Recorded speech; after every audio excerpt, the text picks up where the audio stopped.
حضرت علی رضی اللہ عنہ نے فرمایا، 4 چیزیں انسان کے دماغ کو کمزور کر دیتی ہیں۔ حضرت علی سے پوچھا گیا، یا علی، وہ کون سی عادتیں ہیں جو انسان کے دماغ کو کمزور کرتی ہیں؟ تو حضرت علی نے فرمایا، اے شخص، جو انسان ان 4 عادتوں کو اپناتا ہے اس کا دماغ کمزور ہو جاتا ہے۔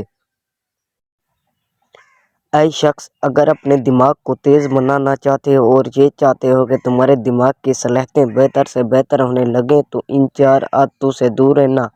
اللہ تعالیٰ تمہارے دماغ کو تیز اور ہر بیماری سے دور رکھے گا۔ پہلی عادت، بار بار تیز آوازیں سننا یا بار بار زور سے بات کرنا۔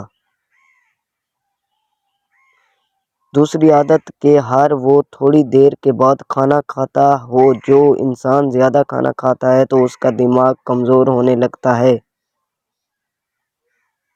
تیسری عادت، ایک جگہ بیٹھے رہنا ہے۔ جو انسان جسمانی کام نہیں کرتا، سارا دن لیٹا رہتا ہے، بیٹھا رہتا ہے تو یوں اس کا دماغ کمزور ہو جاتا ہے۔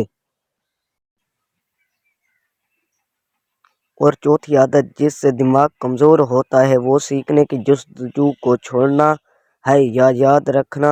جو انسان سیکھنے کی کوشش کو چھوڑ دیتا ہے اور یہ سمجھنے لگتا ہے کہ اسے سب کچھ آ گیا تو اس کا دماغ کمزور ہونے لگتا ہے، اور وہ طاقت جو اللہ نے اس کے دماغ کو بخشی ہے اس سے وہ دن بدن